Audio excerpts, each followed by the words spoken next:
Xin chào mừng các bạn đến với Have a sip uống gì không. Hôm nay thì rất là đặc biệt bởi vì là ra đến tận Hà Nội để gặp nhân vật đặc biệt. Rất vui gặp Thùy Minh ở đây. Cảm ơn nhãn hàng The Glenlivet đã đồng hành cùng Have a sip. Đừng để những định kiến hay chuẩn mực xã hội làm ta quên đi chính mình là phiên bản độc nhất. Cũng như The Glenlivet dám phá vỡ cách thưởng thức whisky truyền thống để dám riêng bản Mix and Match Highball cocktail đầy sáng tạo, độc đáo. Vâng, Trương Anh Ngọc có rất là nhiều các title về anh. Em đã xem các chương trình phỏng vấn anh rồi. Anh là nhà tập thể này, anh là lữ hành này, anh là... em biết là anh là với tư cách là nhà báo. Và chương trình này rất là phù hợp với anh bởi vì là em chuyên phỏng vấn những người nhiều chữ. Nói nhiều đúng không? Nhiều chữ, có nhiều chữ. Anh biết tại sao em biết anh nhiều chữ không? Ngoài việc là tất nhiên là nhà báo nào thì cũng có nhiều chữ. Rồi anh ra 4 cuốn sách à? Đúng rồi. 4 cuốn sách. Đang viết cuốn thứ 5. Đấy. Anh tham gia rất là nhiều các chương trình truyền hình. Nhưng mà lần đầu tiên em nhìn thấy nhiều chữ này. Xin phép My cho... Úi dồi ôi. Đố anh biết đây là gì nhá? Ồ, Milan, đúng rồi. Khoe với mọi người. Đây là mà Thùy Minh trôm được. Nhưng mà trong đây có rất là nhiều bộ sưu tập các bài báo à? Chà. Có nhiều... tên anh này. Đúng, đấy có rất là nhiều các bài báo về AC Milan. Nhưng mà rất là nhiều bài của anh. Ồ, bộ sưu tập này còn nhiều bài báo về anh hơn là anh đang có. Đấy, nên là em mới nói là nhiều chữ như này cơ mà. Đặc biệt quá. Anh rất xúc động khi mà thấy cái cuốn album đặc biệt này. Vâng, đấy em mang để dành. Em cũng chưa đọc được nhiều. Nhưng em sẽ hỏi đến một cái hình ảnh mà quen thuộc với anh và với khán giả nhiều nhất. Đấy là anh là một bình luận viên bóng đá kiêm nhà báo viết về bóng đá. Ở cái thời điểm, những cái năm trước thì em không biết là so sánh cái thời anh bắt đầu với thời bây giờ ấy thì cái gì khác nhất ạ? Thực ra anh vẫn là anh thôi. 15-20 năm thì anh vẫn là anh thôi. Thực ra khác có chăng chỉ là những công việc mà anh làm thôi. Đa phần những khán giả mà họ ít xem những vấn đề liên quan đến xã hội, ít đọc sách, rồi là thậm chí ít đọc Facebook thì họ luôn luôn nghĩ anh là bình luận viên bóng đá. Và trên thực tế thì anh bị đóng đinh cái này bao nhiêu năm nay rồi. Rất nhiều năm nay rồi. Thậm chí là có những giai đoạn mà thậm chí là bước lên xe taxi cái hoặc là bước lên xe Grab một cái thì họ bảo là đêm qua có trận đấu hay nhỉ. Rồi là có những lần nói này không biết là các bác công an có biết không, có cảm thấy có ý kiến gì không. Một lần là anh đang đi ở trên đường thì dừng ở đèn đỏ ngã tư, tự nhiên thấy một anh công an lững thững đi ra, anh giơ tay ra như này, mình bảo tôi chết rồi, không biết là mình đã chèn vạch hay làm thế nào. Sau đó anh ấy bảo mình hạ kính xuống. Thế anh mới bảo hay mình bị lỗi gì nhỉ, cứ nghĩ mãi bảo là không anh, hôm qua có một trận đấu rất là hay và hôm qua anh nói rất là tuyệt vời. Thế thôi. Tức là chưa bao giờ có những cái cảm giác nào mà nó lạ lùng đến như thế liên quan đến công việc của mình. Bởi vì tất cả những người mà mình gặp ở trên đường thì đa phần đều nói về những cái gì mà mình làm. Và đối với họ, mình đa phần là bóng đá. Một câu chuyện liên quan đến bóng đá nữa. Lần gần nhất, anh có một sự cố. Gọi là sự cố cũng không đúng nhưng mà nó cũng rất là buồn cười. Anh viết trên Facebook của mình rồi. Đấy là một lần anh đi làm bóng đá đêm về. Thì đấy con đường duy nhất anh vào được là... thì tự nhiên thấy hai bạn đang cãi nhau ở đấy. Hai bạn thanh niên đang cãi nhau ở đấy và đỗ xe ở giữa đường. Và mình có cảm giác rằng là hình như họ sắp sửa chuẩn bị mở cốp và lấy con dao ra để đâm nhau đến nơi rồi. Và bây giờ mình không lùi được vào đâu cả, mình không đi được vào đâu cả. Đấy là con đường duy nhất để mình cho ô tô vào ngõ. Thế thì anh ngồi xem này thôi, xem này thôi. Nhưng mà có vẻ như là câu chuyện này nó không thể kết thúc được. Không thể kết thúc được. Bây giờ nếu mình gọi công an thì không biết có giờ công an có đến không, vì đêm rồi mà. Lúc ấy là khoảng 3 giờ sáng rồi mà hai bạn này cãi nhau to lắm. Anh quyết định đánh liều xuống xe. Anh bảo là các em làm ơn cho anh đi qua. Thế thì một bạn nhìn thấy mình, bạn bảo anh vừa đi làm bóng đá về đúng không ạ? thế là họ dắt cái xe ra để cho xe của mình vào. Thế là anh lái xe anh cho vào ngõ, anh vẫn quay lại anh xem là các bạn này có còn cãi nhau nữa không. Thì lúc sau thì không thấy đâu cả. Một là hai bạn nhìn thấy mình, các bạn chán quá đi về nhà ngủ. Hai là các bạn đi chỗ khác cãi nhau. Tóm lại là liên quan đến cái nghề bình luận viên này nó cũng rất là kỳ lạ. Nhưng mà anh rất ngại, anh rất không thích cái sự đóng đinh này. Bởi vì là nếu như người ta nói đến bình luận viên bóng đá chẳng hạn, nói đến ví dụ tại Biên Cương chẳng hạn, nói đến anh Quang Huy chẳng hạn, đấy là những người ăn ngủ sống làm tất cả mọi thứ liên quan đến trận đấu. Tất cả mọi thứ của họ liên quan đến trận đấu. Cho nên là trong khi anh không phải là người như thế. Anh được đào tạo, anh được học, anh làm tất cả mọi thứ đều không liên quan đến bóng đá gì cả. Bóng đá nó chỉ là một cái gọi là một đam mê thôi, một cái hobby thôi, một cái trò vui vào dịp cuối tuần thôi. Khi mà anh được đào tạo nhá, anh đào tạo làm phóng viên ảnh cơ. Anh chuyên đi chụp ảnh cơ, anh được đào tạo làm phóng viên ảnh báo chí cơ. Rồi là giai đoạn mà anh sang Singapore anh học thì anh được học làm rất nhiều thứ liên quan đến báo chí, trong đó có dẫn hiện trường của truyền hình. Tức là tóm lại là mình được đào tạo làm tất cả các thứ không liên quan đến bóng đá, nhưng cuối cùng đến khi ra trường, đến khi về Việt Nam, đến khi chui vào một đài truyền hình thì lại làm bóng đá. Đấy, tóm lại nó là như vậy. Nhưng trong cái quá trình mình làm bóng đá thì mình vẫn tiếp tục đọc sách, mình vẫn tiếp tục làm tất cả các thứ kia. Và đến một lúc nào đó anh cảm thấy bảo, thế tại sao mọi người chỉ biết mình đến mỗi cái chức danh đấy thôi nhỉ? Thế là đấy là lúc anh quyết định là mình phải đi Ý. Bởi vì tại sao vậy? Bởi vì anh thấy rằng là mình ngồi ở trong cái studio đấy nó quá nhỏ, nó chỉ có 10 mét vuông thôi. Trong khi mình đặt ra câu hỏi là tại sao tất cả các ông bình luận viên không ông nào có một suy nghĩ rằng là một ngày đó nào đó chính ta ngồi ở trên cái sân vận động đấy, nó đang ở trong cái màn hình kia kìa. Bên ngoài cái tivi bé tí mấy chục inch này thì là cái gì? Không khí như thế nào? Cổ động viên ra làm sao? Trời nắng không? Có cô người mẫu nào chân dài ngồi trên khán đài không? Tại sao chúng ta cứ phải ngồi ở trong 10 mét vuông này để làm gì nhỉ? Đấy là lý do tại sao anh đi Ý. Nhưng em vẫn phải, em thì em trước khi mà vào lúc mà bấm máy á, thì có nói chuyện một chút thì một cái từ nó xoẹt qua đầu em. Có một cái phim tên là Yes Man, tức là một cái người lúc nào cũng nói có. Thì em có cảm giác là anh là người khi mà có một cái cơ hội nào đó.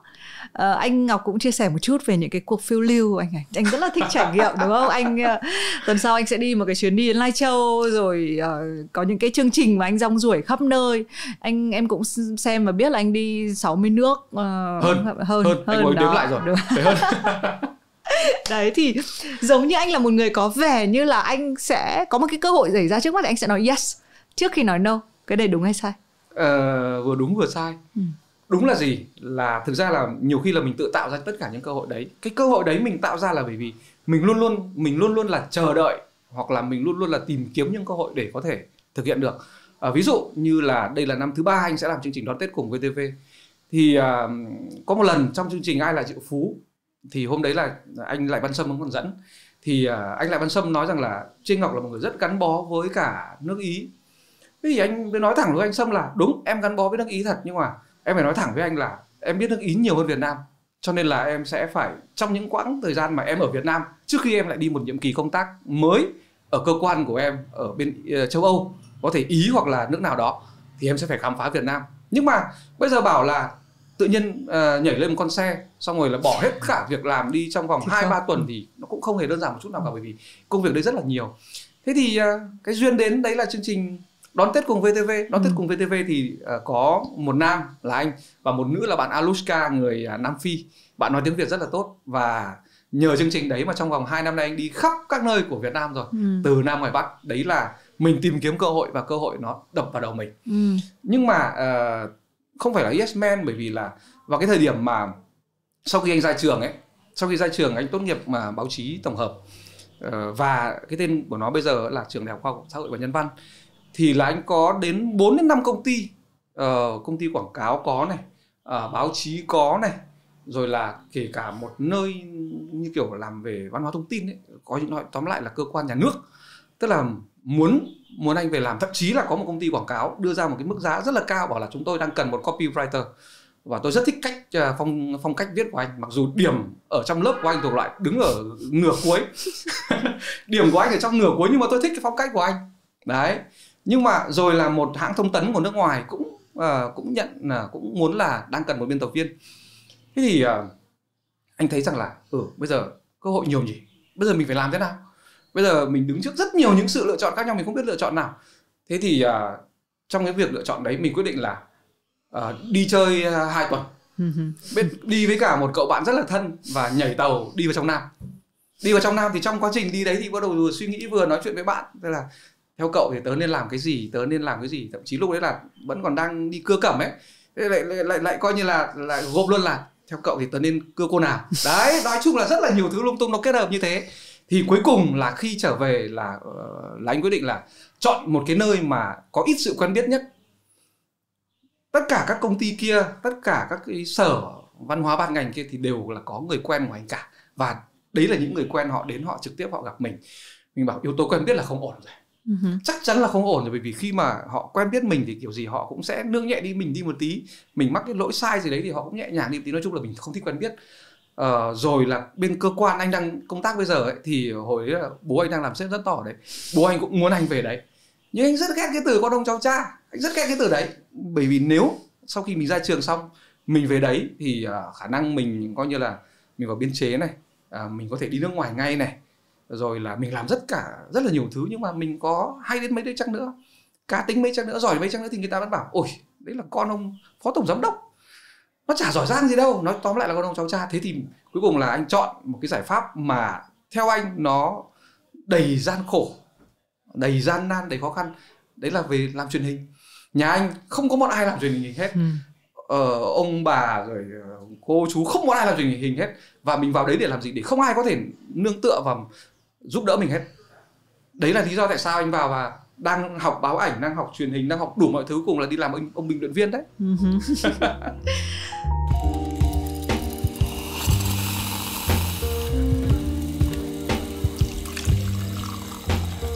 Anh thấy cái sự lựa chọn của anh nó có thay đổi theo thời gian không? Em hỏi bởi vì là rất là nhiều người khi còn trẻ thì sẽ có thể sẽ có những quyết định như anh là thôi tôi không cần đến cái sự quen biết, tôi cứ gian khổ tôi vào trước đã, vì là lúc còn trẻ còn thời gian cho việc đấy. Nhưng em tò mò một chút là đến sau này khi mình có nhiều thứ mình phải lo lắng hơn, hay mình gọi là mình có trách nhiệm hơn chẳng hạn thế, thì cái sự thay đổi làm thế nào vẫn giữ được cái lửa, những cái việc là tôi vẫn chọn những thứ nó hơi khó một tí, tại vì khó thì nó mới đã. Một câu hỏi cực hay. Thường thì người ta thích làm những cái việc gì dễ. Thường thì bố mẹ làm ở công ty hoặc tập đoàn này luôn luôn muốn con mình vào đấy thì cần phải nâng đỡ. Rồi thường thì những cái nơi nào mà người ta đi con đường thẳng dễ hơn con đường vòng chứ. Nhưng mà nếu bây giờ cho anh chọn lại, anh vẫn chọn con đường khó. Anh vẫn chọn con đường khó bởi vì bản thân anh nghĩ ra là từ ngày bé anh đã là một đứa rất là ngỗ ngược. Ngày đấy là mọi người cứ nghĩ rằng là thằng Ngọc nó hiền lắm, nó suốt ngày nó chả nói năng cái gì cả, nó toàn chơi một mình. Ngày đấy nhiều người còn tưởng anh bị tự kỷ cơ. Mà ngày đấy thì như là cái thời khoảng những năm 80 là chưa có từ tự kỷ đâu. Nhưng mà cái cảm giác của họ đối với anh là cái thằng này nó lạ lắm.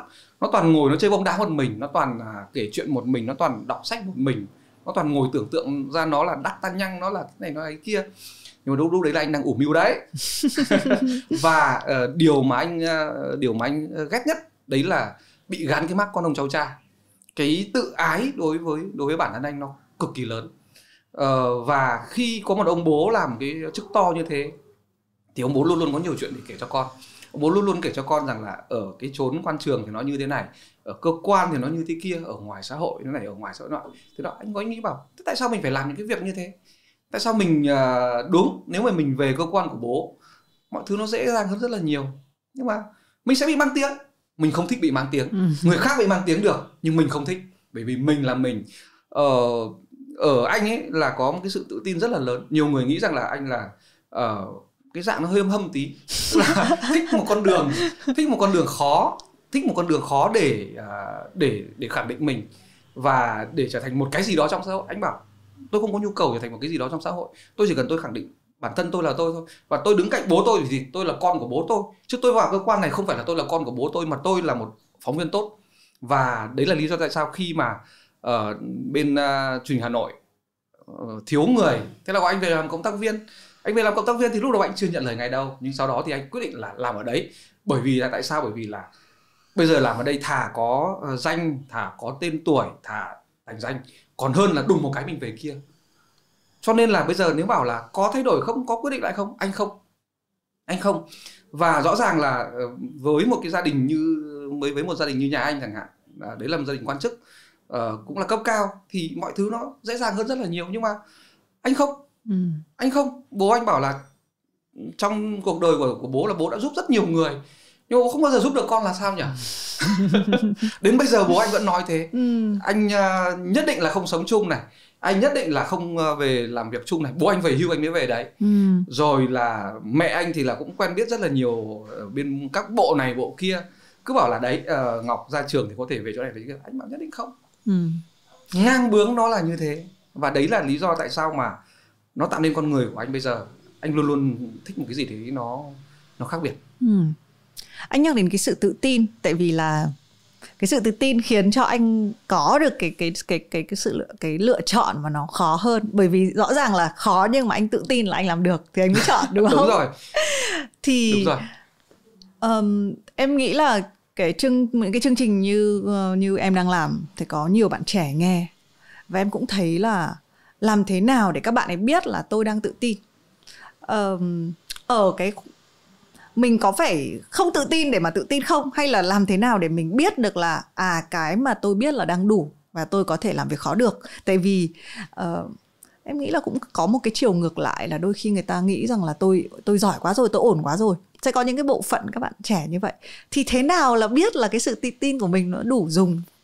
Những người tự tin ấy thường là họ chả bao giờ họ vỗ ngực họ nói là họ tự tin đâu. Thường những người tự tin là họ sẽ rất là chắc chắn trong tất cả những sự lựa chọn của mình, bởi vì họ có trí thức, bởi vì họ có sự dũng cảm, và một điều quan trọng nhất đấy là họ có kinh nghiệm. Thường chúng ta luôn luôn nói rằng là kinh nghiệm là những gì mà chúng ta tích lũy được, đúng không? Nhưng đối với anh, kinh nghiệm là sự thất bại. Thường là những người tự tin là những người đã thất bại rất nhiều thì họ mới có cái nền tảng như thế. Còn những người mà không có gì cả mà vẫn tỏ ra tự tin thì đấy là những người mà sẽ sớm thất bại. Đấy là điều đương nhiên. Và sở dĩ mà anh nói bây giờ anh tự tin như thế, trải qua cả một cái quãng thời gian mấy chục năm như thế, bởi vì là trước đây anh đã không từng tự tin một chút nào cả. Bởi vì mình không tự tin, cho nên đến một lúc nào đó mình bị bắt buộc phải tự tin. Câu chuyện nó rất đơn giản như này. Cái ngày nhỏ ấy là bởi vì là đây là cũng là hoàn cảnh gia đình. Anh với cả bố anh sống với nhau là cả một quãng thời gian đầu tiên của cuộc đời luôn. Bởi vì mẹ anh là đi công tác rất là sớm. Năm anh có hơn 3 tuổi một tí là mẹ anh đã đi Cuba mấy năm rồi. Tức là hai bố con sống với nhau. Hai bố con luôn sống với nhau, và anh không có tình cảm của mẹ, rất thiếu tình cảm của mẹ.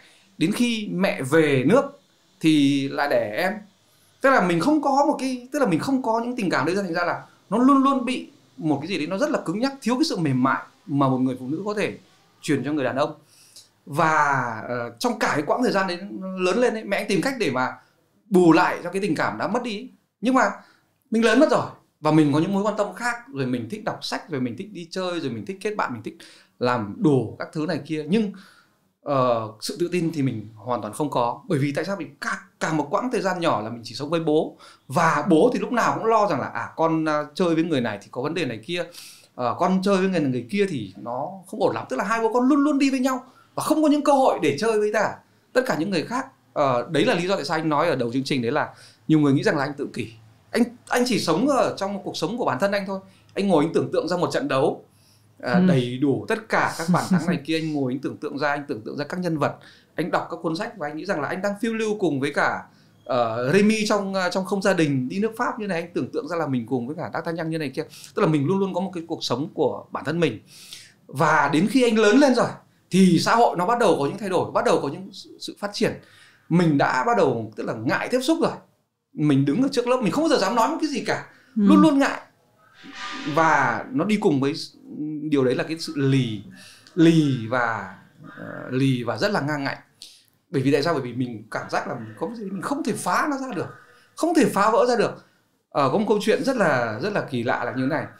Năm anh 16 tuổi, anh viết bài báo đầu tiên, gửi đăng báo.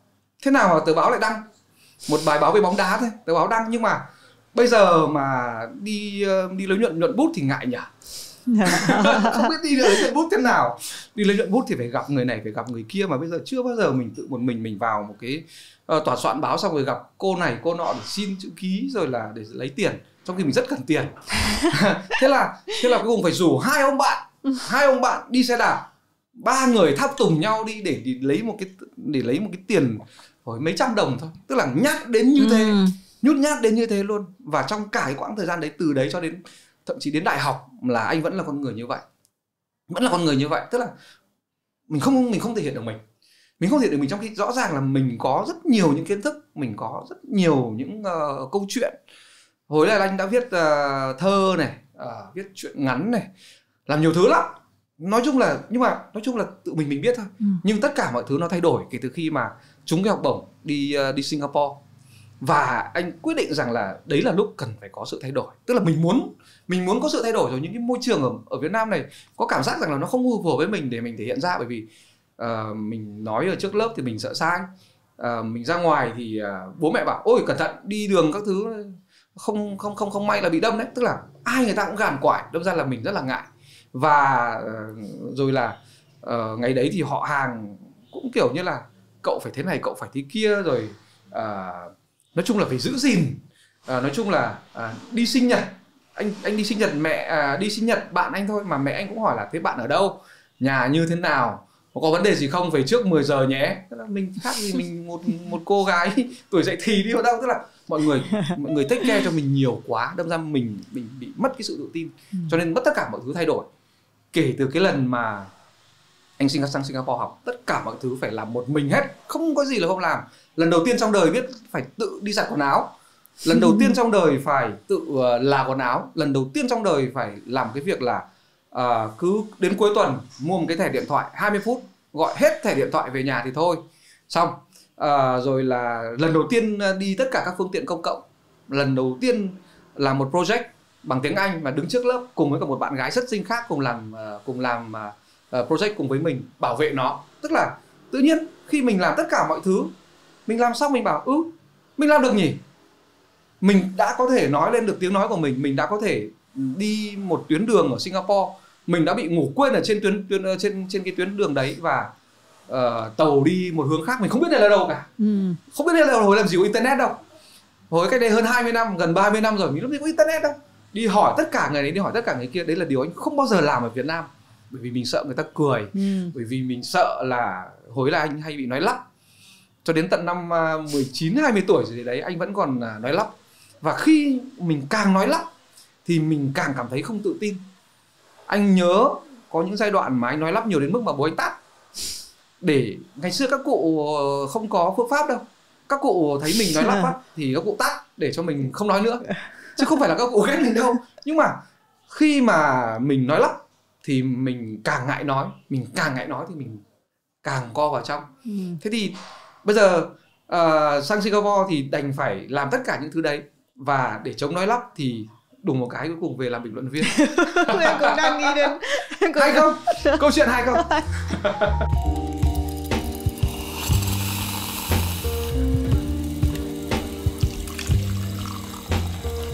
Câu chuyện không chỉ hay mà em nghĩ nó còn đúng có nghĩa là timeless, tức là em có thể dùng cái câu chuyện của anh để soi chiếu vào câu chuyện của em. Và em nghĩ là kể cả những bạn Gen Z bây giờ ấy, những bạn bắt đầu lần đầu tiên đi du học cũng có thể cảm thấy là liên đới đến cái câu chuyện đấy.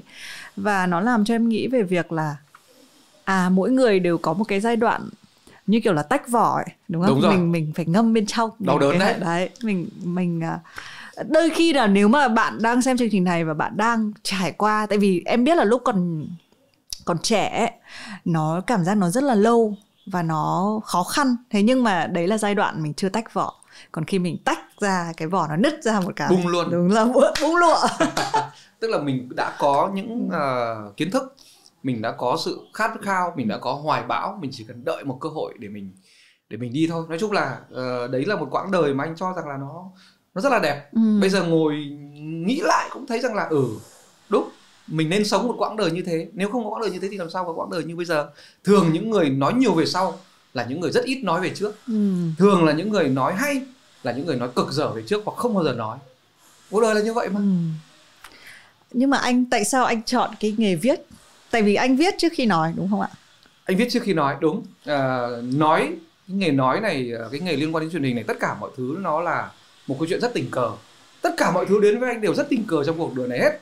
Từ đi làm, đi học cho đến lấy vợ, tất cả đều là những sự tình cờ. Anh cảm thấy có một sự sắp đặt nào đấy của Chúa đối với anh như này. Câu chuyện ở đây ý, nó đơn giản lắm. Đấy là mình chấp nhận tất cả những gì nó xảy ra đối với mình, và mình không bao giờ coi đấy là một việc xấu. Mình không bao giờ coi đấy là một việc xấu. Cho nên là nhiều người rất hay kêu ca về việc là tôi bị hỏng cái này, tôi bị mất cái kia. Đây là lúc tôi đang cảm thấy rất là đau khổ. Tôi đã đi lạc một con đường, hôm nay con tôi nó mắng tôi ra các thứ này hại. Anh luôn nghĩ rằng là cuộc đời này nó thú vị, bởi vì nó có tất cả những yếu tố cần thiết, cần phải có trong cuộc sống đấy. Và tất cả mọi chuyện xảy ra nó đều có lý do cả. Ngày xưa mình nói lắp là bởi vì sau này mình sẽ không nói lắp nữa. Đấy là mọi thứ đã có một sự sắp đặt gì đó để cho mình bắt buộc phải đi làm cái việc mình luôn luôn nói. Một khi mình đã nói ở trước TV, một khi mình đã nói ở trước rất nhiều khán giả trực tiếp thì mình không thể nói lắp được.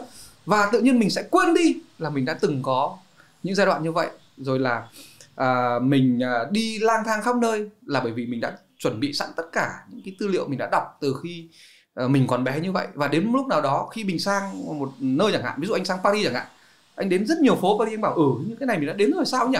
Bởi vì tất cả đấy là những cái tên phố, những nơi mà anh đã được phiêu lưu qua những cuốn sách của Alexandre Dumas, của Victor Hugo, của Émile Zola, của Eugène Sue. Tức là mình cứ đặt đi, mình cứ làm tất cả những điều đó đi, rồi đến một lúc nào đó có một thứ gì đó nó sẽ tác động để cho tất cả những kiến thức, tất cả những gì mình thu nạp nó thành hiện thực. Thế thành ra là rất nhiều bạn trẻ luôn luôn hỏi anh là chú ơi thì cháu nên làm cái gì, cháu nên đọc cái gì. Ví dụ như là gần đây nhất có một cái cuộc tọa đàm với hơn 1.000 bạn của trường Đại học Ngoại giao, tọa đàm trực tuyến thôi, thì các bạn hỏi về rất nhiều những loại sách khác nhau. Cháu đang cần cuốn sách này để đọc về cái này, cháu đang nghiên cứu về cái này, cháu đọc cái kia. Anh bảo cháu đọc tất cả những gì mà cháu cảm thấy cần quan tâm. Cháu học về quan hệ quốc tế nhưng không có nghĩa rằng là lúc nào cháu cũng chỉ đọc về quan hệ với Nga, Mỹ rồi là Việt Nam, Trung Quốc. Cháu đọc tất cả những gì có thể, bởi vì tất cả những gì cháu đọc đấy về sau này nó sẽ có ích. Còn câu chuyện liên quan đến viết của anh ấy thì đúng là anh là người viết. Bởi vì tại sao? Bởi vì cả một quãng thời tuổi thơ cho đến khi mà đại học như thế thì mình có nói chuyện với ai mấy đâu. Mình rất ít nói chuyện với người khác, mình rất ít giao lưu với người khác. Và đấy là lý do tại sao anh có rất nhiều những quyển sổ. Vậy cũng phải bật mí lên một chút là ngày xưa chữ anh đẹp lắm, chữ như con gái và viết bằng mực tím. Những cuốn sổ đấy là những cuốn sổ mà có trang trí này kia, cũng viết vẽ này, đủ thứ. Bởi vì đấy là thế giới của mình để hết thế giới của mình. Và những cái cuốn album như này là rất là nhiều, cũng cắt những bài báo cũng lưu ở trong đấy. Ngày đấy làm gì có internet đâu. Và đến một lúc nào đó khi mà mình nói thì mình cảm thấy rằng đúng, những gì mình nói đấy là những gì mà mình đã viết từ trước, mình đã đọc từ trước và mình đã tích lũy nó để cho tất cả mọi người cùng đọc. Hóa ra không có gì là không có gì là ngẫu nhiên cả. Tất cả những hành trình trong cuộc đời này là một hành trình gọi có vẻ là tình cờ, nhưng tất cả những sự tình cờ đấy nó tạo nên con người của chính chúng ta. Và muốn chú thích với các bạn là trong lúc chúng ta đang trò chuyện thì có rất là nhiều sự tình cờ diễn ra khác, như là tiếng khoan rất là ồn và Hà Nội mà. Đúng rồi. Đấy, nhưng mà anh Ngọc cũng là người, khi mà anh nói cái việc là mọi thứ nó chỉ là chuyện xảy ra thôi, nó không có xấu, nó không có tốt. Đúng. Nó là cái việc là, nhưng mà em có, trong lúc anh nói câu đấy ấy, thì em nghĩ đến cái việc em thấy đấy là một đặc quyền của người viết. Một người viết ấy thì hay có khả năng phân thân và rút mình ra khỏi cho nên khi Đúng. Mình nhìn cái sự việc nó diễn ra thì mình không nhìn là nó xảy ra với tôi, mà mình đang nhìn là có một cái sự việc như thế xảy ra với một nhân vật như thế. Em chỉ đang ngồi, nó hơi trừu tượng một chút xíu, nhưng mà em cảm giác như là mình cũng là một nhân vật trong một cái cuốn sách mà mình đang viết. Và đúng. Việc người viết được là nhảy ra ngoài và tôi nhìn thấy là tiếng khoan nhá, tiếng khoan rất là to dội vào tôi, nhưng mà đấy là một cái nhân vật anh Ngọc và Thùy Minh ở đây. Đấy, thì em thấy em cũng là một cái người viết, em bắt đầu viết báo, em cũng viết trước khi nói, sau này thì mình cũng lên TV, nhưng mà trước đấy em cũng là người cực kỳ ít nói. Hồi bé em cũng bị cô giáo nói là nói bé quá, tức là nói với bố mẹ là chị có thể về nói cháu nói to lên một tí trước lớp không? Và em nhớ là cái khoảnh khắc là mình bị dặn câu đấy, và ok, từ ngày hôm nay tôi sẽ nói thật là to. Đấy thì em phát hiện ra là không phải là chúng ta luôn phải có một cái hành trình thì chúng ta mới đến được một cái cột mốc nào đấy.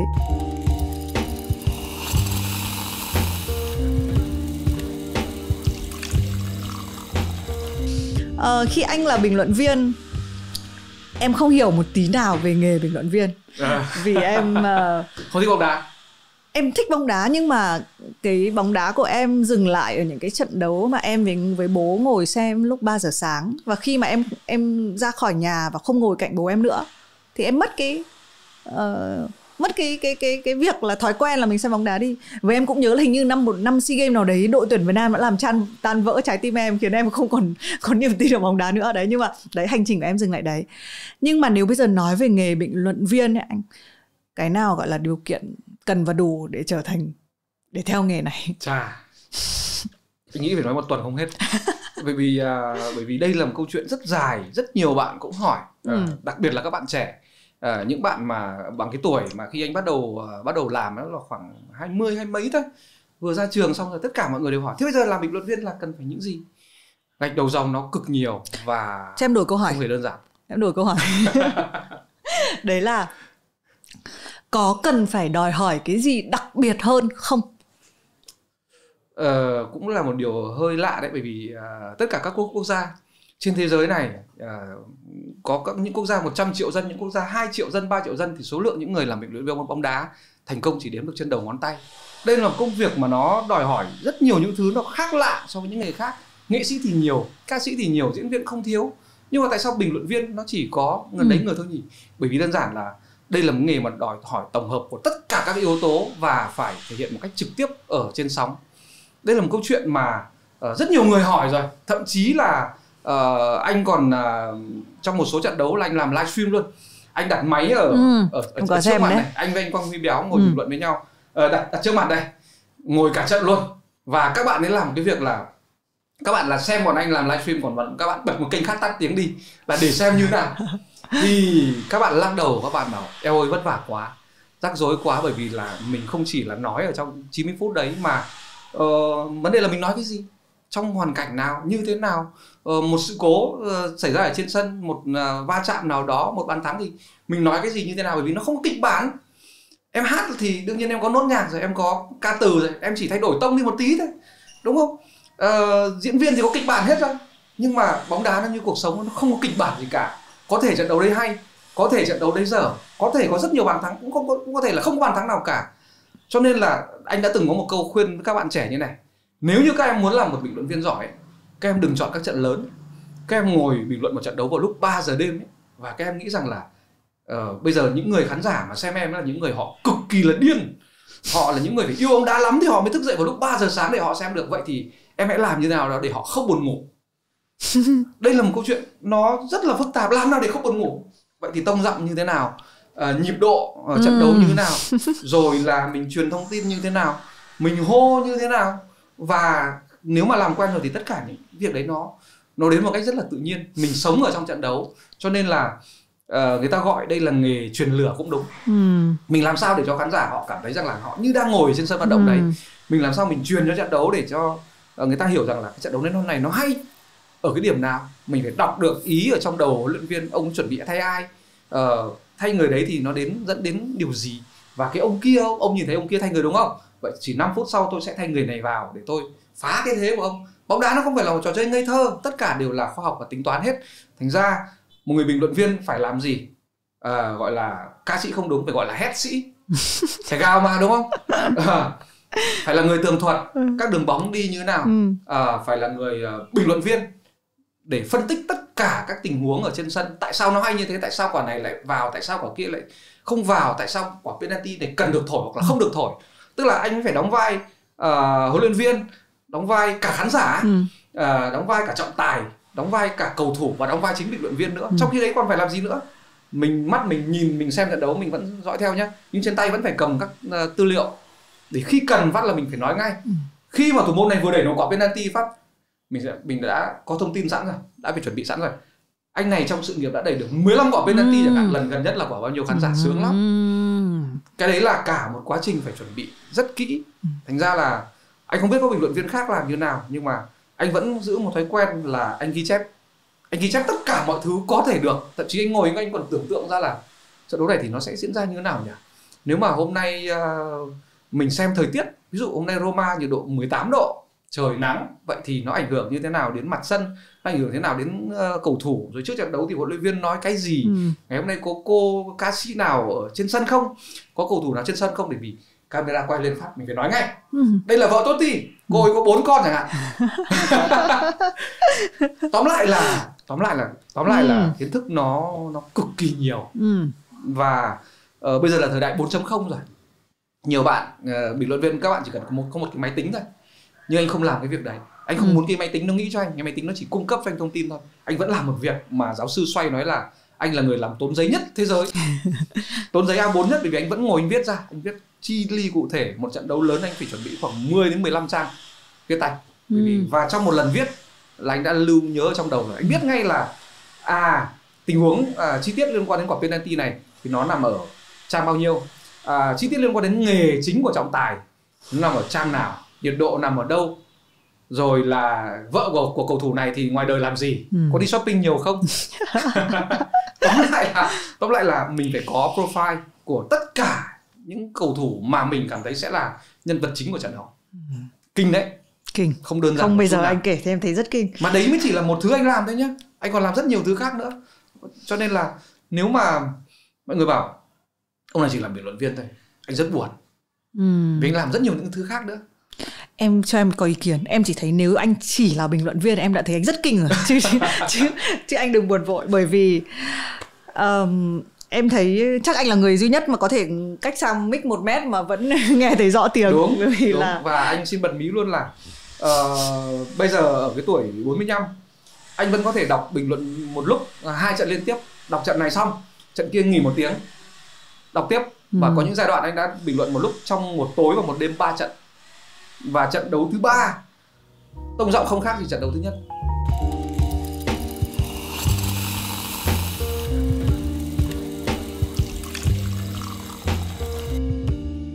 Nhưng mà em thấy có lẽ nghề này có một cái đặc thù mà em chỉ theo dõi anh trong lúc anh nói chuyện, em vừa nghe anh nói chuyện em vừa cảm giác đây là một trận đấu. Anh như thế nào nhỉ? Cái mức năng lượng nó luôn ở mức cao. Đúng. Bản chất những cái trận đấu bóng mình đã thấy nó hừng hực khi mình chỉ đang chờ đợi nó bước vào rồi. Nhưng có vẻ như nó sẽ luôn giữ và cái... Nhưng mà so với bình thường anh có luôn bị năng lượng cao quá so với bình thường không? Tất cả mọi người đều nói anh thừa năng lượng. Bởi vì anh làm được nhiều quá. Nhiều người hỏi là tại sao cái quỹ thời gian của một ông đạp xích lô với ông nghệ sĩ thì cũng là 24 giờ. Mà tại sao anh nhiều thời gian thế? Đơn giản là mình sắp xếp thôi. Mình sắp xếp và mình dành năng lượng cho cái gì nhiều nhất. Đó. Nhưng để có được một trận đấu như thế thì thường anh phải chuẩn bị trước 1 tuần. Luôn luôn là trước 1 tuần. Tất cả mọi thứ đều được lên kế hoạch hết, dập khuôn hết. Nó không có bất cứ một điều gì bất ngờ có thể khiến cho anh cảm thấy ngạc nhiên. Trừ cái việc ví dụ như là trước trận đấu có cầu thủ nào chấn thương hẳn, vậy thì ai thay? Cầu thủ đấy tính cách như nào, đá được như nào? Tức là mình phải đặt ra rất nhiều những tình huống, đặt ra rất nhiều những hoàn cảnh khác nhau. Và sở dĩ được như thế bởi vì là điều này lại phải nói dài ra một tí. Cái liên quan đến bóng đá này nó chỉ là một phần liên quan đến cuộc sống của anh thôi. Ví dụ như những chuyến đi của anh đi các giải World Cup và Euro nào anh cũng đi. Thường là anh đi từ 40 cho đến 45 ngày, có những giải anh đi 2 tháng. Anh cứ lang thang ở các điểm đấy như thế. Và anh không đi như những người khác. Những người khác họ sẽ vào sân, những người khác họ sẽ chụp ảnh cầu thủ, những người khác họ sẽ chụp các buổi tập, có mặt trong các buổi tập. Anh bảo tại sao tôi phải làm như thế nhỉ? Khán giả họ đã xem được trận đấu rồi mà. Nếu mà tôi không vào sân tôi phỏng vấn cầu thủ thì Reuters, AP họ làm được tất cả rồi mà. Tôi vào đấy thì tôi cũng chỉ hỏi những câu như thế thôi. Và tôi không có nhu cầu chụp ảnh với cả Ronaldo hay Messi để làm gì. Đưa lên một cái ảnh được khoảng 3.000 like sau đó chả ai nhớ. Nhưng cái đấy nó không đem lại gì, bất cứ một điều gì cho tôi cả. Và kể từ những chuyến đi đầu tiên của anh ấy là anh đã chuẩn bị, ví dụ một giải đấu nó diễn ra, ví dụ 2022 là World Cup ở Qatar nhé. Thì bây giờ anh đã bắt đầu phải lên kế hoạch rồi. 1 năm luôn luôn là 1 năm trước. Sau đó nghe ngóng này, tình hình các thứ này kia này, dịch dã các thứ như thế nào, đi như thế nào, về như thế nào. Ở đây chúng ta đang nói là đến điều kiện bình thường thì anh chuẩn bị như thế nào. 6 tháng trước khi giải bắt đầu diễn ra là lúc đấy là đã phải có vé xong rồi. Mua những cái vé nào, vào sân ở những chỗ nào. Sau đó từ cái vé bắt đầu tính lên một kế hoạch rất cụ thể. Ngày nào, đi đâu, ở đâu, như thế nào, để làm sao cho mỗi một ngày như thế là mình tận dụng tối đa tất cả mọi thứ mình có thể vừa làm được cổ động viên, mình vừa có thể viết bài, mình vừa có thể lên các chương trình truyền hình, mình vừa có thể phục vụ cho cái Facebook của mình làm livestream. Tức là lại có một điều này nữa chứ, không ngày nào được giống ngày nào. Trong khi đấy thì cả một quãng thời gian đấy là luôn luôn phải di chuyển. Anh lấy một ví dụ là năm 2016, thường thì người ta sẽ bay từ các nơi sang đúng không? Người ta đến Pháp để làm các giải Euro đúng không? Anh lái xe từ Roma sang hơn 1.000 cây số, chạy dọc bờ biển như thế này và trên đường vừa đi vừa viết. Sau đó bắt đầu lái xe vòng quanh nước Pháp đến tất cả các điểm đấy. Thì mình sẽ kết hợp. Ở chỗ này có trận đấu hay đúng không? Vậy ở đấy có cái gì? Ở Bordeaux có những trận đấu rất là lớn của đội tuyển Đức với đội tuyển Ý đúng không? Có rượu vang Bordeaux. Vùng rượu vang Bordeaux thì có những nhánh rượu gì? Thổ nhưỡng của nó ra sao? Những lâu đài ở đấy thì có những cái gì? Tóm lại là mình phải lên một cái sườn và mình làm tất cả mọi thứ. Và thậm chí là có những bài là mình phải viết trước. để đến lúc đấy mình chỉ cần lắp tất cả những chi tiết đấy vào thôi. Sau đó lại bắt đầu ngồi nhìn bản đồ. Chỗ này quê của ông D'Artagnan chỉ cách Toulouse có 200 cây thôi nhỉ, đi được. Một mình lái xe xuống vào đúng một buổi chiều rất là đẹp, và coi như là chụp ảnh với cả bức tượng của D'Artagnan ở đấy, và ngồi sung sướng bảo tuyệt vời. Bởi vì tất cả những điều đấy nó xảy ra được, mình làm được bởi vì mình đã lên kế hoạch từ trước. Không có cái gì xảy ra là ngẫu nhiên cả, nhưng anh luôn luôn để cho khoảng 10% là ngẫu nhiên. Mình sẽ đi lạc, mình sẽ bị hỏng xe, chuyện này hoàn toàn có thể xảy ra. Mình sẽ ngủ quên ở một trạm nghỉ dọc đường, có thể mình sẽ gặp tai nạn. Rồi là có những câu chuyện rất là kỳ lạ như này, anh đã viết trong cuốn Hẹn hò với Paris. Đấy là anh vào một trạm nghỉ thì anh thấy một cô rất xinh cầm cái tấm biển ra xin đi nhờ. Anh bảo hay quá nhỉ. Anh bảo hay quá nhỉ, cho cô ấy đi nhờ. Cái cô ấy lên xe xong rồi thì tự nhiên có một chàng trai đi từ trong kia ra, và đây là người yêu tôi. Ở bên châu Âu người ta rất hay đi nhờ xe. Có những bạn trẻ họ đi khắp nơi trên thế giới và họ chỉ bỏ ra một cái phí rất là nhỏ, ăn uống rồi họ ngủ ở bất cứ chỗ nào, họ đi xe đi nhờ. Thì mình đã nghe câu chuyện này rồi nhưng mình chưa bao giờ mình trải qua. Nhưng mà cô này xinh thế nhỉ, tôi cho đi. Cuối cùng bạn này là đi nhờ lại còn một anh khác, thì nó sinh ra một câu chuyện là họ đến cùng một hướng với mình nhưng mà họ đến trước. Tức là trong vòng gần 200 cây số đấy thì cứ nói chuyện với nhau thôi, cứ nói chuyện với nhau như những người bạn mà như kiểu là quen biết từ trước rồi ấy. Và thế là tự nhiên mình có một bài viết về câu chuyện liên quan đến đi gọi là hitchhike, đi kiểu này. Và chỉ cần làm thêm một cái việc là bắt đầu đi xem có bài viết nào liên quan đến cái này không, thế giới người ta đi như thế nào. Thế tự nhiên đấy là một câu chuyện về chuyện ngẫu nhiên nó lại sinh ra một bài viết hay. Thế trong cả cái quãng thời gian anh đi ở Pháp đấy thì gần như ngày nào anh có những bài viết về văn hóa, về các nhân vật lịch sử, tất cả nó đều ghi ở trong sổ hết rồi. Và để đến được chỗ đấy đã phải ghi hết. Buýt đến đấy thì đi như thế nào, bao nhiêu tiền, đỗ xe ở đâu, chỗ đấy có móc túi không, chỗ đấy có đập cửa không, chỗ đấy ngủ ở đâu, ăn ở chỗ nào, có thể nhờ bạn sinh viên nào cho mình ngủ được không. Vạch ra hết tất cả một kịch bản đấy. Riêng cái đấy lại phải có kịch bản. Kịch bản đấy nó sẽ trở thành một cái khung cho cả một cuộc hành trình của mình, và mình để cho nó xảy ra những chuyện ngẫu nhiên. Bởi vì không phải lúc nào mình cũng theo đúng hành trình, nhưng không theo đúng hành trình đấy thì nó lại ra được một nửa bài viết rất đặc biệt. Đó.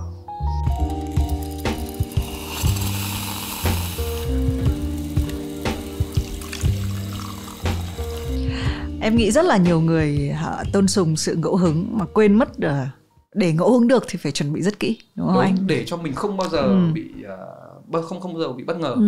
Và những cái sự bất ngờ nó xảy ra, ví dụ mình cũng phải lường trước. Có bao giờ anh bị mà đấy, anh nhắc đến sự bất ngờ thì những cái chuyện mà bất ngờ liên tục xảy ra. Ví dụ tất cả các hành trình nó liên tục xảy ra, có những chuyện mà mình không thể nào mà mình biết được là nó có xảy ra hay không. Mặc dù là mình đã tìm hiểu kỹ các thông tin liên quan đến khu vực đó. Anh đã bị 2 vụ cướp, và đây là một vụ cướp và một vụ xả súng.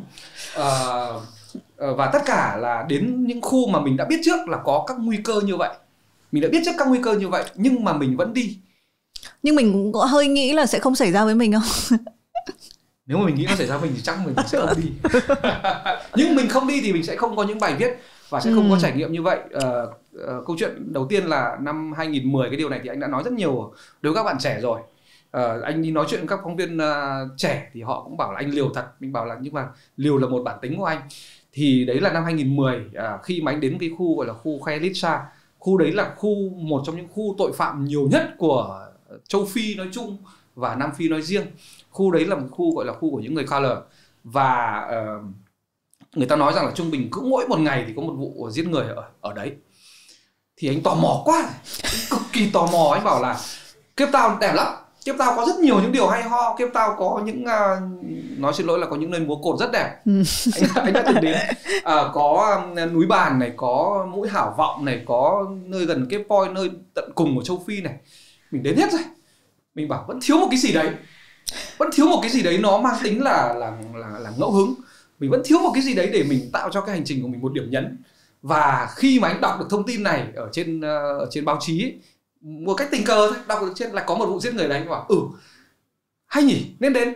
Thế thì anh nói chuyện với một đồng nghiệp người Nam Phi, họ bảo không ai chúng ta dám đến cả, vì chỗ này rất là nguy hiểm. Thì anh bảo không, tôi chỉ đến để tôi làm cái việc là tôi muốn hỏi họ về World Cup 2010 đối với họ thì như thế nào, họ có thích không? Cậu bảo là bạn nên thuê một người nào đó đi cùng để đảm bảo an ninh, chứ chúng tôi không bao giờ chúng tôi dám đi cả. Thế thì đến khi mình ra cái chỗ bến xe taxi thì cứ nói cái tên phát là tất cả các xe taxi đều lắc đầu. Thì đến cái người thứ 6 thứ 7 gì đó thì người đấy đồng ý. Thì đấy là một cậu lái xe mà đang rất cần tiền để chữa bệnh cho con gái, nhưng mà cậu đòi giá gấp đôi, đâu như 200-300 đô gì đấy. Mình móc hết túi, còn lại khoảng 300-400 đưa luôn cho cậu ấy. Nhưng mà cậu ấy đặt ra, cậu lại bảo là nhưng mà tao biết chỗ đấy rất là nguy hiểm, bây giờ tôi phải đặt ra luật cho cậu. Luật đầu tiên là gì? Là cậu không được ra lệnh cho tôi, làm gì đi đâu tôi làm điều khiển hết, bởi vì chỗ này rất nguy hiểm. Thứ hai là gì? Cậu ngồi trong xe là cậu không được hạ kính xuống, cậu cũng không được mở cửa xe ra ngoài, bởi vì khu này rất là nguy hiểm. Và ok, mình đồng ý, mình sẵn sàng đồng ý, vì mình nghĩ rằng là chắc là mình vẫn lách được luật thôi, không vấn đề gì đâu, không có gì nguy hiểm lắm đâu. Sau đó thì khi mà đến cách cái thành phố đấy, đến cái khu gọi là cái khu township, khu định cư đấy khoảng 5-10 cây gì đó, thì bạn ghé vào một trạm xăng. Mình hỏi cậu làm gì đấy? Bảo tôi phải gỡ cái biển taxi đi để cho tất cả mọi người đây không biết rằng là có một vị khách đang ngồi ở trên xe ở trên này. Và cậu thì rất giống Nhật Bản, mà người châu Á thì rất hay mang tiền mặt đi. Mang tiền mặt đi thì rất nguy hiểm, mà lúc đấy là mình còn lình kỉnh máy móc các thứ nọ kia. Thì mình bắt đầu hơi run rồi, nhưng mà tiền đã trả rồi, không đòi lại được nữa. Và vẫn có cảm giác rằng là phải có một bài viết, bắt buộc phải có một bài viết, bằng bất cứ mọi giá phải có một bài viết. Thế thì vào khu đấy lúc đầu mọi thứ nó rất bình thường, nó chả có gì cả. Trẻ con vẫn chơi, người lớn vẫn đi ở dọc đường, người ta vẫn nấu ăn ở đấy, trông chả có gì cả. Nó chỉ có hơi lạ là người ta không ở trong nhà mà người ta ở trong các khu container. Và đến khi đi qua một bốt cảnh sát, mình mới hỏi là rằng là theo các anh thì tôi có nên đi tiếp không? Ông bảo là các anh có thể đi được, nhưng các anh phải luôn luôn giữ một tầm mắt, các anh phải nhìn thấy một trạm cảnh sát gần nhất, bên trong vẫn còn một trạm cảnh sát nữa. Mình bắt đầu lo rồi, nhưng vẫn bảo anh taxi rằng là anh đi đường khác đi, bởi vì là tôi không thích có cảm giác rằng là cảnh sát đang nhìn chúng ta. Thế thì mình đến một cái khu, anh đến một cái khu mà trông nó rất là thoải mái, rất là không có vấn đề gì cả. Bắt đầu xuống hỏi đùng một cái là vào một cái chỗ làm đầu thì hỏi các cô đang làm đầu ở đấy, thế các cô có thích Shakira không? Hồi Shakira hát bài hát World Cup mà. Chúng tôi chả thích cái cô này một chút nào cả. Chúng tôi không thích World Cup làm cho chúng tôi không sống được. Mình bảo là tại sao lại không có sống được nhỉ? Bởi vì họ đầu tư ở đây rất nhiều tỷ đô la. Thế một bà đang làm đầu mà một bà bảo là các anh biết là chúng tôi sống bằng nghề gì không? Chúng tôi đi cướp. Đi cướp thì làm sao mà chúng tôi thì cảnh sát có mặt ở tất cả các khu vực như thế này, chúng tôi không làm gì được. Mình giật mình rồi, mình bắt đầu lo rồi.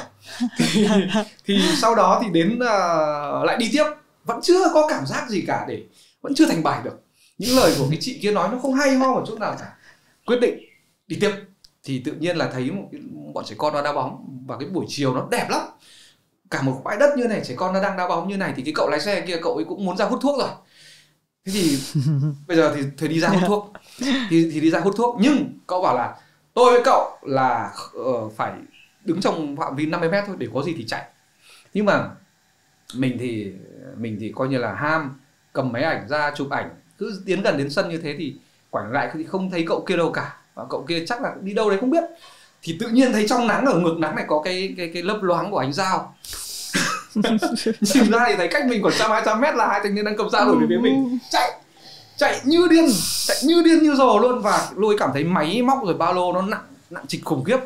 Và anh viết trong phút 90 cộng cuốn sách thứ hai của anh là anh cảm ơn các thầy giáo thể dục ngày xưa đã rất là khó tính đối với anh, bởi vì là giúp anh là có thể lực để anh chạy như thế này. Và mình cũng cảm ơn rằng là cả một cái quãng thời gian mấy tháng trước đó mình đã tập thể lực liên tục để mình chạy. Và có thêm một cái kỹ năng nữa, mình vào bất cứ những nơi nào mà mình không biết, luôn luôn mình ở đằng sau cái của mình luôn luôn có một điểm để mình chạy, để mình trốn.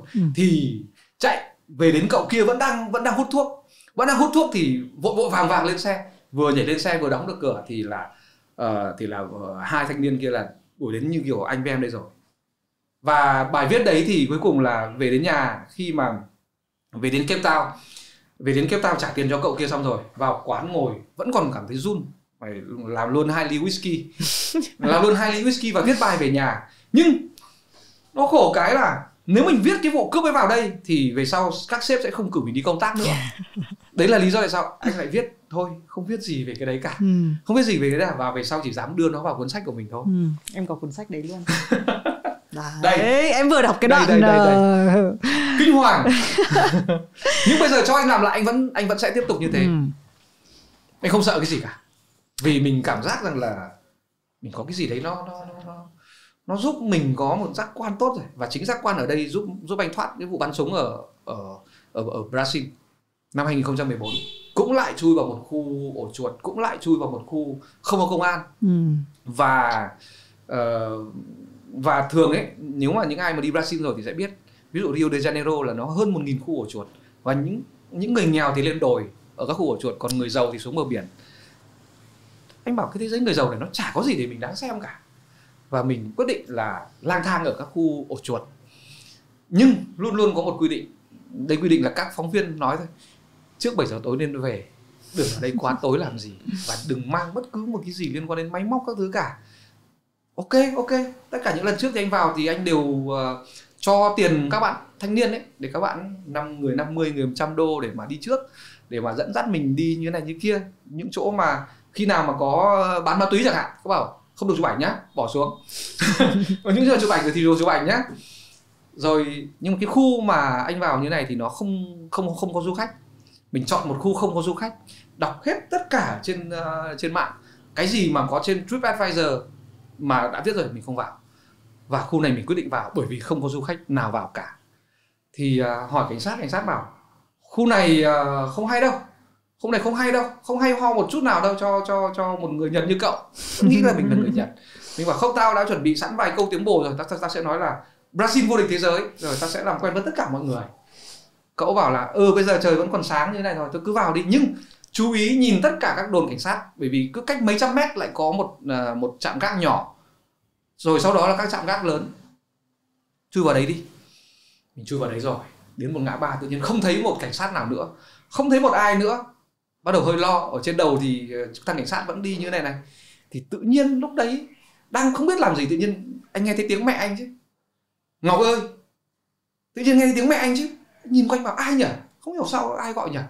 Tại sao lại gọi là Ngọc ơi? Mà đúng là tiếng mẹ anh nhá. Nhìn quanh không có ai cả, vẫn có tiếng bình luận bóng đá đang ở trong các nhà này. Anh bảo chắc là có cái điểm gì không hay. Thôi đi xuống. Thôi đi về. Thì về nhà đọc, về nhà xem tin truyền hình địa phương. Thì ngay sau khi mà anh rời khỏi đó, khoảng đâu 15-20 phút có một vụ bắn nhau đúng ở cái chỗ của anh, giữa cảnh sát và lực lượng buôn ma túy. Tức là những chuyến đi như này nó khiến cho mình cảm thấy rằng là mình như kiểu được trang bị một cái bản năng nào đấy nó rất là lạ để mình làm tất cả những việc đấy. Nhưng nói nào nhỉ, chả đét, bây giờ tôi sợ tôi không đi à? Sẽ không có những bài viết như thế. Và chính những chuyến đi vào các khu ổ chuột như thế mà anh nhìn ra được những câu chuyện về xã hội, anh nhìn ra được những người dân họ bị kẹp giữa các lực lượng tội phạm và lực lượng cảnh sát. Không ai tin ai cả. Cảnh sát thì không tin người dân, bởi vì bất cứ người dân nào cũng có thể là tội phạm. Tội phạm thì coi người dân như là bia đỡ đạn. Và mình vào đấy vào những cái khu như thế, và tự nhiên một buổi tối, tự nhiên trên đường đi về đang chờ xe buýt thì tự nhiên nhìn thấy ở phía trước là tượng Chúa Cứu Thế. Và cái hình ảnh nó rất là đặc biệt. Tượng Chúa Cứu Thế đang quay lưng lại các khu ổ chuột. Ánh sáng đến tượng Cứu Thế thì rất là lung linh, nhưng Chúa đã quay lưng lại với tất cả những khu như thế này. Và anh có một bài viết về câu chuyện như thế này. Không đi làm sao biết được.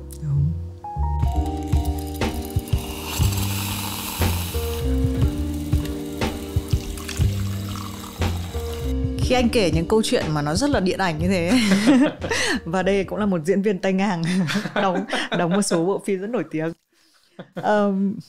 nó làm cho em suy nghĩ một chút chạnh lòng. Bởi vì là thực ra cái thời em làm báo sau anh rất là nhiều, Nhưng em cũng rất hăm hở những câu chuyện như vậy. Tất nhiên là em chưa gặp những chuyện hay cầm dao đuổi theo mình, và nếu mà đuổi thì em cũng thể chạy nhanh được như anh. Nhưng em thấy là có một cái nghề báo nó như vậy. Dù cái lứa của em cũng là cái lứa rất là sát với thời đại số rồi, nhưng em có cảm giác là trước đó thì mọi người sẵn sàng lăn xả với nghề hơn. Thậm chí mình có thể đánh đổi rất là nhiều thứ để cho một cái bài báo vài trăm chữ. Đúng. Nhưng anh thấy có võ đoán không nếu nói rằng là từ lúc chuyển sang số thì có thể nghề báo mất đi cái lứa trẻ, liệu còn cái sự máu lửa đấy không? Có sẵn sàng lao và đi thật xa đến thế chỉ cho một bài báo hay không? Một câu hỏi rất hay, một câu hỏi thực sự hay. Đúng là những người thuộc thế hệ đi trước, những người ở cái lứa 7X ấy, họ sẽ chăm chút hơn cho sản phẩm của mình, bởi vì họ không có cách nào thể hiện ở bất cứ một nơi nào nữa. Họ được cử đi đến một nơi, họ chỉ để làm cái sản phẩm đấy thôi, và sản phẩm đấy thì họ buộc phải làm thật tốt. Chứ bây giờ đúng là nhiều người bị ảnh hưởng bởi mạng xã hội, và mạng xã hội nó nhanh đấy, nó truyền tải rất là tốt đấy, nó khiến cho người ta đang có mặt ở đúng sự việc và đúng con người đấy, nhưng nó khiến cho người ta là suy nghĩ nó bị ngắn đi. Người ta chạy theo những cái nó mang tính thời sự, và những cái thời sự đấy nó cũng không tới. Nó khiến cho người ta là không dám đọc, không thích đọc nhiều. Thường những người thời thế hệ đi trước là những người mà tích lũy, và tích lũy đấy là nhờ họ đi nhiều và họ đọc nhiều. Còn không phải là tất cả, nhưng mà có những bộ phận, những bạn trẻ tức là họ dùng cái Facebook đấy chỉ để check in thôi. Mà check in là anh rất ghét. Anh cực ghét check in. Anh cũng không thích bao giờ gọi là làm cái gì đấy để thể hiện rằng là tôi đúng có mặt ở đây, tôi làm cái điều này, tôi làm điều kia. Bởi vì nó hoàn toàn rỗng tuếch. Nó hoàn toàn rỗng tuếch. Nếu tôi thực sự có mặt ở đấy, người ta sẽ biết tôi làm cái điều đó. Không cần tôi phải chụp ảnh ở đấy, tôi viết ra mọi người đủ hiểu rồi. Nhưng những người mà họ bị mạng xã hội làm cho cái tay nghề của mình bị lụt đi ấy, bị kém đi, đấy là bởi vì là anh nghĩ một phần là vì tay nghề của họ kém. Tay nghề của họ kém bởi vì nếu những người giỏi thì họ tác nghiệp trên bất cứ một nền tảng nào đều tốt cả. Khi em viết, em sẽ phải suy nghĩ nhiều hơn. Đương nhiên em sẽ phải suy nghĩ nhiều hơn cho một bài để đăng báo, đấy là đầu tư lớn. Nhưng khi em lên làm truyền hình, khi em làm các thứ liên quan đến livestream, em phải làm tất cả mọi thứ tức thì. Mọi thứ tức thì luôn. Thì để có cái thứ tức thì đấy, bản thân em cũng phải có năng lượng, bản thân em phải có nhiệt huyết, bản thân em cũng phải có thể chấp nhận được sống trong tất cả các múi giờ khác nhau. Cho nên nhiều người của mình, trong đó có các nhà báo trẻ, là họ dùng Facebook chỉ là một nơi để mà thể hiện mình, một nơi để mà khoe, một nơi để mà check in thôi. Họ chưa tận dụng được tốt cái chức năng của nó. Tất cả các chuyến đi của anh, Facebook nó là một công cụ để truyền tải. Đúng, tôi đang ở đây, tôi làm cái này, tôi làm cái kia. Thậm chí nó còn là một tác dụng để đánh lừa người khác nữa cơ. Check in rồi em biết rồi. Check in để hộ. Ví dụ nha, cái câu chuyện này chỉ là thủ thuật thôi. Ví dụ là mình đang có mặt ở một nơi nào đó, mình đang làm một đề tài nào đó, nhưng mình không muốn các phóng viên khác cũng đi cùng với mình và cũng khai thác đề tài đó. Vậy thì mình phải check in mình đang ở chỗ khác. Hoặc là mình làm xong đề tài đấy rồi, mình sau đó bây giờ mình mới đầu đăng bài lên. Đấy là tôi luôn luôn là riêng, tôi luôn luôn là đặc biệt, tôi luôn là thứ nhất. Có thể tôi đi sau anh cũng được, nhưng tôi sẽ có một góc nhìn khác. Hoặc có thể tôi đi sau anh viết đề tài đó rồi, tôi sẽ đi vào một đề tài khác, hoặc tôi có một góc nhìn khác. Đấy là lý do tại sao anh đi các chuyến công tác của anh không bao giờ dẫm chân lên ai cả, và anh chỉ luôn muốn đi một mình hoặc ekip của bản thân anh. Anh không muốn là ở chung với cả bất cứ một phóng viên nào của nước nào hết. Cùng lắm là đi hỏi nhau thôi, và mình giấu tất cả các thứ đấy. Mình không muốn người ta biết. Bởi vì mình làm được thì người ta cũng sẽ làm được chứ, đúng không? Vậy thì mình phải chọn một cách là mình tác nghiệp một mình. Tác nghiệp một mình thì nó có những cái rủi ro lớn, như là những vụ cướp như thế này. Nhưng mà đấy là cách mà tôi chọn rồi. Cho nên là đối với những suy nghĩ rằng là Facebook nói chung, Facebook nói riêng và mạng xã hội làm cho nghề báo nó bị hỏng đi, thì anh không đồng ý lắm. Bởi vì những người biết sử dụng nó luôn luôn biến nó thành một công cụ tốt nhất có thể. Tôi ở đây tôi làm cái này, đấy là tôi làm thời sự. Tôi có thể chụp một tấm ảnh đẹp, nhưng tôi hoàn toàn có thể sử dụng Facebook làm những bài viết dài. Anh đã làm điều này rồi. Anh đã thử post những bài viết dài hoặc là những trích đoạn lên rồi. Độc giả vẫn đọc. Bởi vì tại sao? Bởi vì là mình coi đó là một phương tiện truyền tải cái mà mình muốn họ đọc, và họ đọc đúng. Cái này phải là ông Anh Ngọc. Chỗ này anh Ngọc đã đến, có góc nhìn như thế này, có những tấm ảnh đẹp như thế kia. đến khi mình bắt đầu căng bài viết ra, ban đầu từ 200-300 chữ cho đến 400-500 chữ, mình thử người ta cũng vẫn đọc. Có nghĩa là gì? Có nghĩa là để họ đọc mình phải có cái gì độc đáo, mình vẫn phải viết tốt. Vậy thì ranh giới giữa mạng xã hội và ranh giới giữa báo viết để đăng báo nó không khác gì nhau cả. Chỉ có một cái là nó theo định kỳ, còn một cái là nó hoàn toàn có thể tức thời được. Thậm chí rằng là cùng một sự kiện, một trận đấu nó vừa diễn ra chẳng hạn, mình vẫn có thể viết dài hơn người khác, mình vẫn có thể viết khác hơn người khác, bởi vì tại sao? Mình đã có sự chuẩn bị từ trước. Đó, câu chuyện chuẩn bị từ trước luôn luôn là một câu chuyện quan trọng.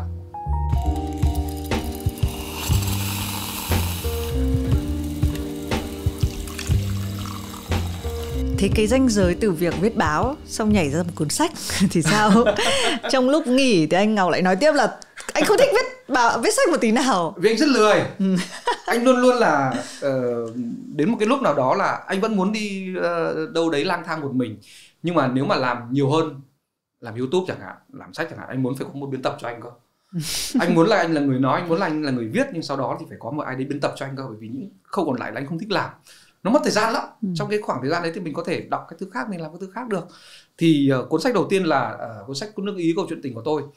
Thì anh ra cuốn sách đó vào năm 2012, 2 năm, không phải 2 năm mà hơn 1 năm thôi.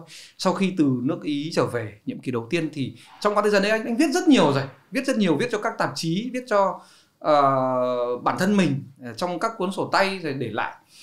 Thế nhưng mà một lần đi vào một nhà sách, thế xong rồi là cầm lên mấy cuốn sách viết về du lịch đi các nước, anh đọc những cái thứ liên quan đến Ý, bảo tại sao lại có thể viết thế này được nhỉ?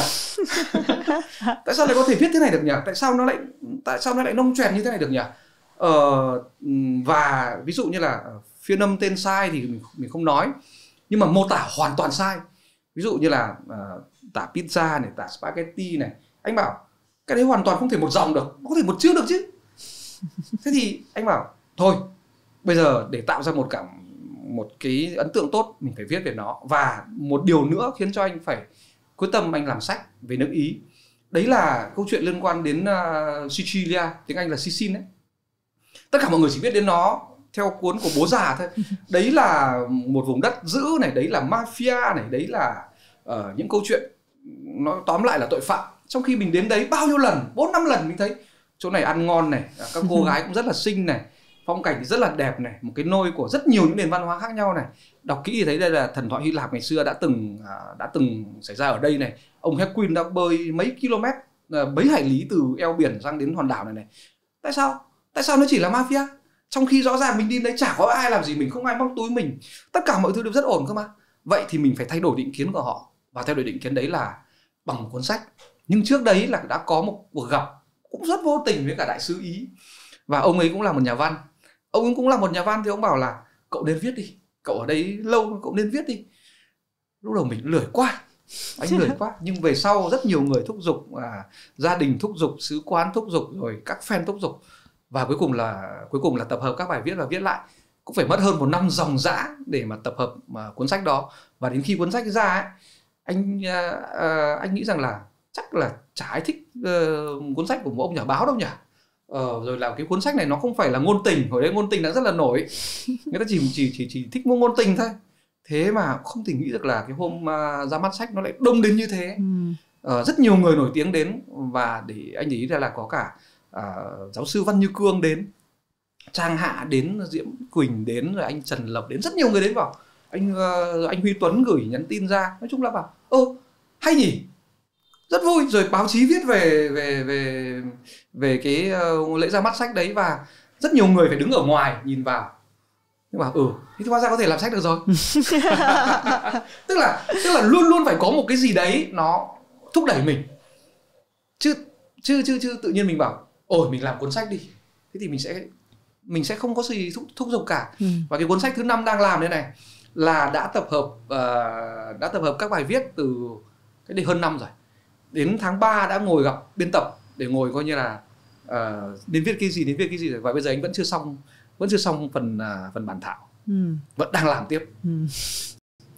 Một người lười mà còn sắp ra đến cuốn sách thứ 5 thì không hiểu là anh chăm thì như thế nào.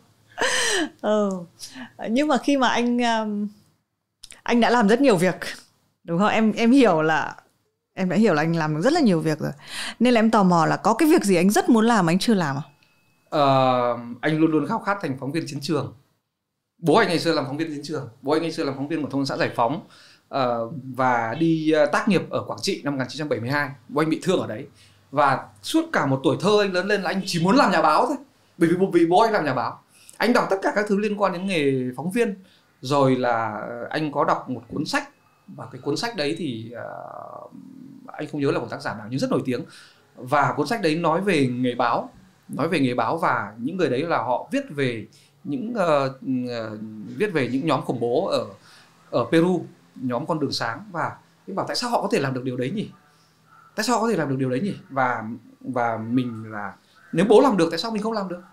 Nhưng cuối cùng là vì mình ở Việt Nam, một đất nước đang hòa bình, và đất nước đang hòa bình đấy không bao giờ muốn gửi phóng viên đi các nơi Iraq, Iran hay là những nơi đánh nhau cả. Thành ra là anh vẫn rất khao khát làm điều đấy. Anh cực kỳ khao khát làm điều đấy. Và cái hồi anh ở bên Roma ấy thì là xảy ra khủng bố ở Paris, Pháp. Xảy ra khủng bố ở Paris, Pháp là anh đã đề nghị cơ quan là em muốn được sang bên đó để chia lửa cùng với văn phòng của chúng ta ở phân xã Paris. Em thấy họ vất vả quá nhưng bản thân em cũng muốn xem câu chuyện nó như thế nào. Nhưng mà ở nhà thì bảo không được. Thế nếu xảy ra khủng bố ở Roma thì sao? Thế thì lại ở nhà, cuối cùng là không có khủng bố nào xảy ra cả. Đấy là một ước mơ mà rất muốn làm, bởi vì là anh có đã học rất nhiều các kỹ năng của phóng viên chiến trường, các kỹ năng tránh nạn như thế nào, kỹ năng mà liên lạc như thế nào, rồi là sơ cứu như thế nào. Nói chung là mình rất muốn làm tất cả những điều đấy. Và buồn cười nhất là lần gần nhất mà trong một chương trình chúng tôi chiến sĩ với cả các chiến sĩ mà bây giờ được cử đi Nam Sudan rồi, thì hồi đấy là quay một chương trình như thế thì anh là khách mời, và họ là chiến sĩ gìn giữ hòa bình của Việt Nam. Thì anh bảo là tôi ghen tị với các bạn vô cùng luôn, bởi vì Nam Sudan là tôi vừa muốn đến với tư cách là một lữ hành nhưng mà cũng muốn đến với tư cách là một nhà báo. Thế mà các bạn lại được đi chỗ đấy trong khi tôi chưa được đi. Đấy là một trong những điều mà anh muốn nhất. Và điều thứ hai, điều này thì chắc chắn là không làm được.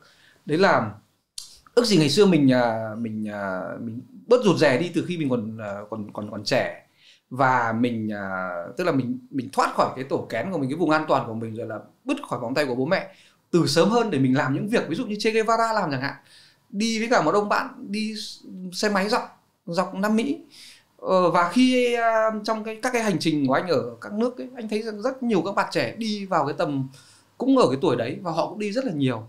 Mình bảo là ước gì mình được như các bạn ngày xưa nhỉ, ước gì mình về nước xong rồi mình lại kiếm cái học bổng nào đấy để mình đi nhỉ. Và bây giờ cái điều đấy thì nó không diễn ra được nữa. Tuy nhiên bây giờ vẫn mong đi làm phóng viên chiến trường.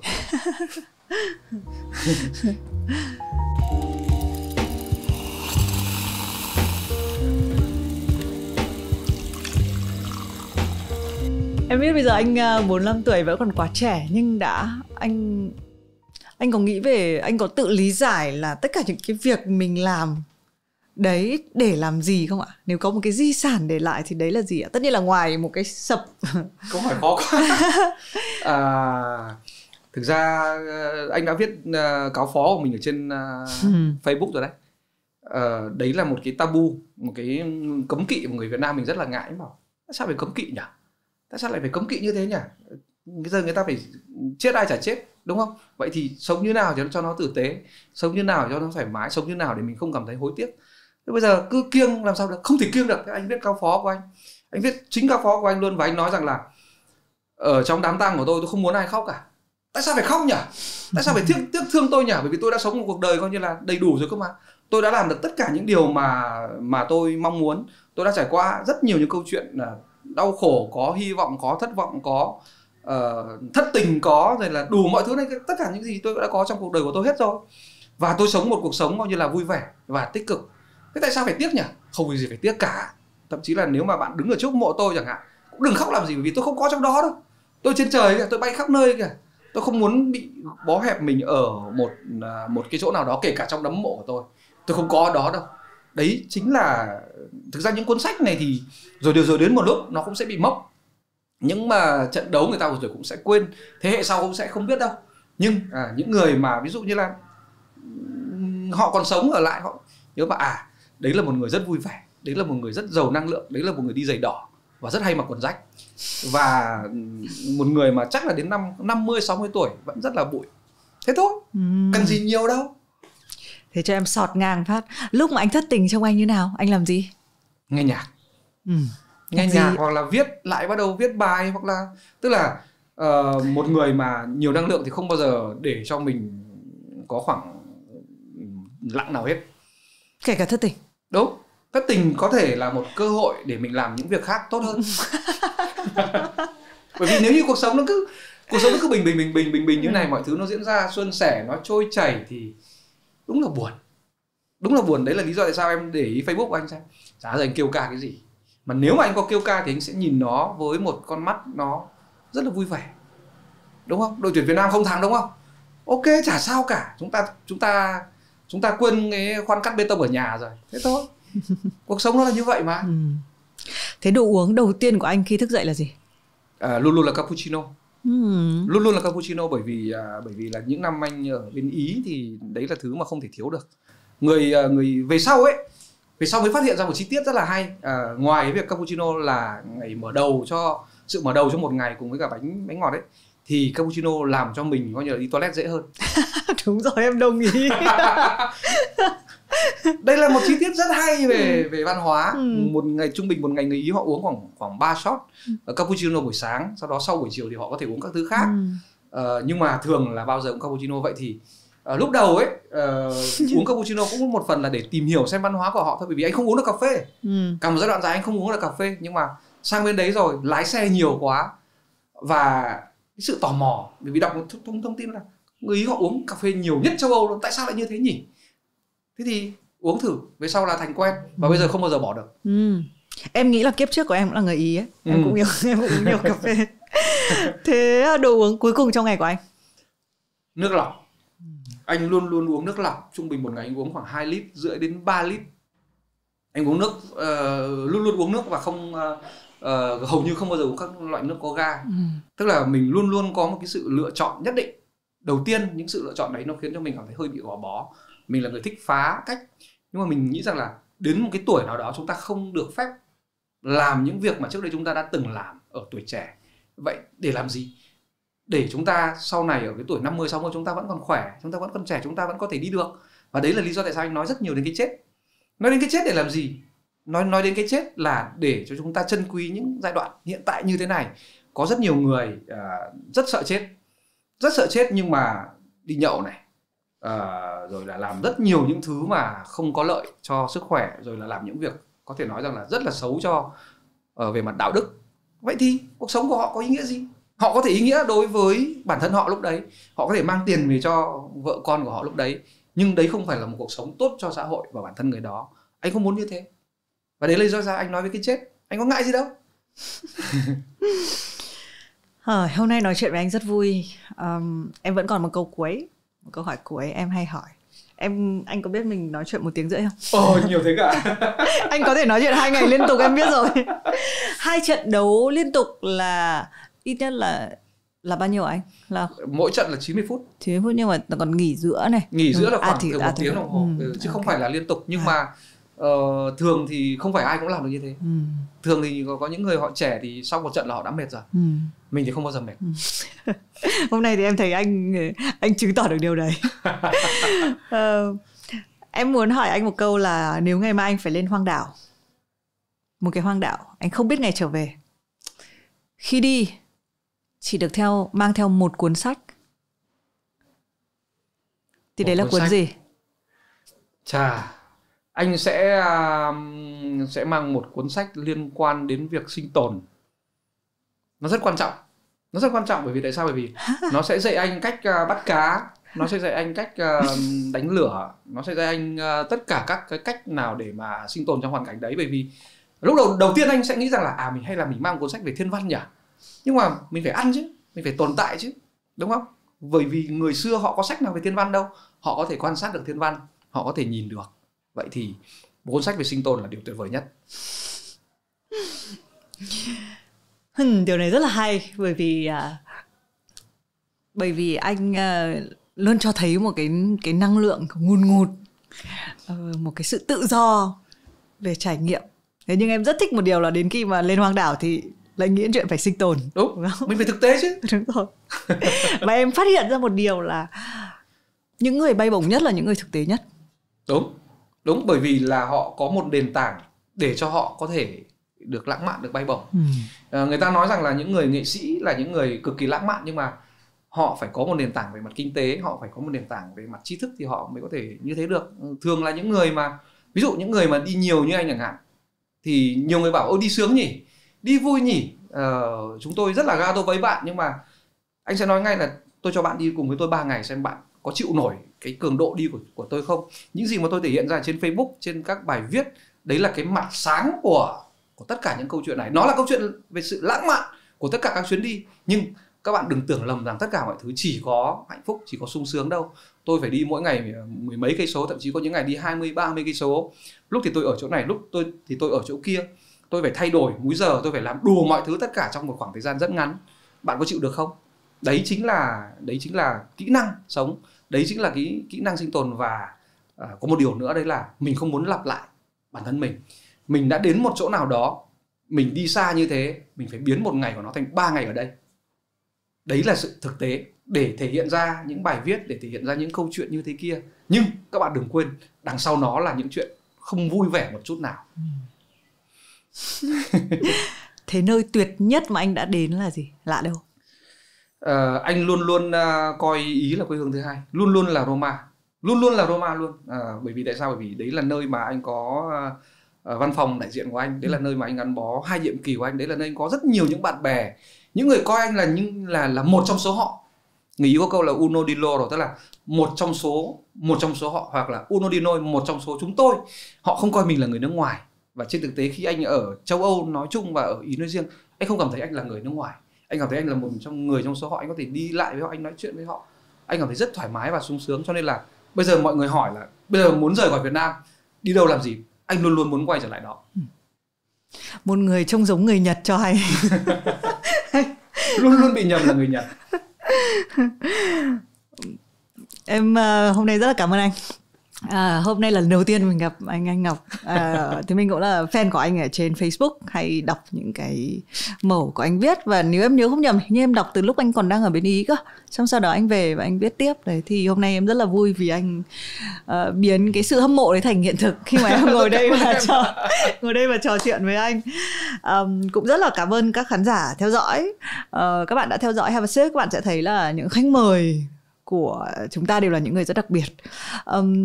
Tuy nhiên đặc biệt không phải bởi vì đơn giản là cái tài năng, khả năng của họ, mà là cái hành trình họ đã đi qua. Em nghĩ cái hành trình để tìm ra mình là ai, để mà tách được ra cái vỏ kén như anh nói, để tự tin hơn, là một cái hành trình quan trọng với bất kỳ ai. Và mọi người thấy đấy, khi mà mình đã trải qua một cái hành trình như vậy thì nếu có nói về cái chết, nếu có nói về di sản để lại, thì nó cũng là chuyện rất là đơn giản. Bởi vì đúng, tất cả hành trình của chúng ta đã trải qua. Cảm ơn anh Ngọc, cảm ơn tất cả các bạn. Cảm ơn Thúy Minh, cảm ơn tất cả mọi người.